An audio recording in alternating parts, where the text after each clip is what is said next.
నమస్కారం.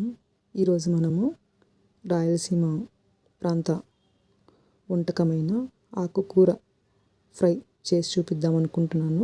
అందుకు ముందుగా మనము ఒక బాండీ వేసుకొని అందులో బాండీ పెట్టుకున్న తర్వాత కొంచెము నూనె వేసుకున్నాను. నూనె వేడెక్కిన తర్వాత పోపుకు సంబంధించి ఎర్రగడ్డలు, ఉల్లిపాయ, మన ఎండుమిర్చి, కరివేపాకు, పోపు దినుసులైన ఆవాలు, మెంతులు, మినప్పప్పు, కొంచెం శనగపప్పు, జీలకర్ర వేసుకొని మనము ఇప్పుడు అది వేయించుకుంటున్నాము. ఇది ఆనియన్స్ కొంచెము పింకిష్ కలర్లో మారేంత వరకు ఫ్రై చేసుకోవాలి. దాని తర్వాత మనము ముందుగా కడిగి పెట్టుకున్న ఆకుకూర, ఏదైతే మనం ఆకుకూర తీసుకుంటున్నామో అది బాగా 2 times అట్లా వాష్ చేసుకొని ఉంచుకున్న ఆకుకూరను ఇప్పుడు మనము ఈ తిరుగుమాతలో వేసుకుంటున్నాము. నేనైతే ఈరోజు కొయిటాకు తీసుకుంటున్నాను. మన నెక్స్ట్ వీడియోస్లో వచ్చేసి నేను ఇంకో స్టైల్ ఆఫ్ ఆకుకూర చేసే విధానం చూపిస్తాను. అందుకోసం మీరు సబ్స్క్రైబ్ చేసుకోండి. నెక్స్ట్ వీడియోలో నేను కందిపప్పు యూస్ చేసి ఈ ఆకుకూర ఫ్రై ఎలా చేయాలో చూపిస్తాను. ఇప్పుడు కడిగి పెట్టుకున్న మనము ఆకును బాండీలో అయితే వేసుకున్నాం కదా.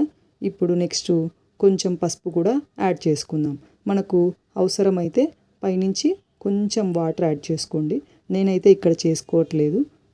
ఇదైతే కొంచెము ఆకుకూర మగ్గిన తర్వాత కొంచెము బాగానే మెత్తగా అవుతుంది. కాబట్టి మీకు అవసరం అనుకుంటే కొంచెం వాటర్ పైనుంచి స్ప్రింకిల్ చేసుకోండి. ఇప్పుడు పసుపు వేసుకున్న తర్వాత మనము కలిపేసుకుందాం. కొంచెం పసుపు ఆకుకూరలో కలిసేట్టు కలుపుకుందాము. దీని తర్వాత కొంచెం సేపు దీన్ని మగ్గించాలి. అందుకు గాను పైన మూత పెట్టేసుకుందాము.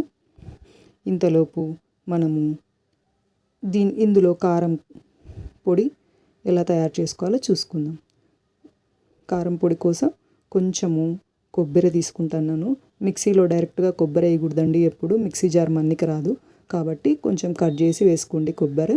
తర్వాత వెల్లుల్లిపాయలు, కారము,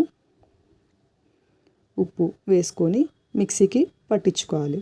ఇది లాస్ట్లో మనము ఆకుకూర దింపేటప్పుడు వేసుకుంటే ఆకుకూర ఫ్రై అనేది అయిపోతుంది.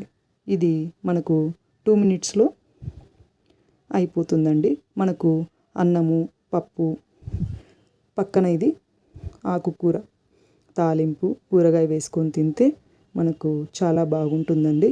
ఇది మాకు రాయలసీమలో మేమైతే ఇలాగే ఆకుకూరను ఫ్రై చేసుకొని తింటాము. చాలా బాగుంటుందండి. ఆకుకూర మనం మామూలుగా పప్పులో వేసుకున్నా కూడా ఇంత ఎక్కువ మోతాదులో అయితే మనకు ప్రోటీన్స్ అనేవి ఆహారంలాగా పోదు. సో ఇలా ట్రై చేయండి ఒకసారి, చాలా బాగుంటుంది. నెక్స్ట్ వీడియోలో ఖచ్చితంగా నేను ఇంకో వే ఆఫ్ ఆకుకూర ఫ్రై అనేది చూపిస్తాను, కందిపప్పు యూస్ చేసి. Stay tune.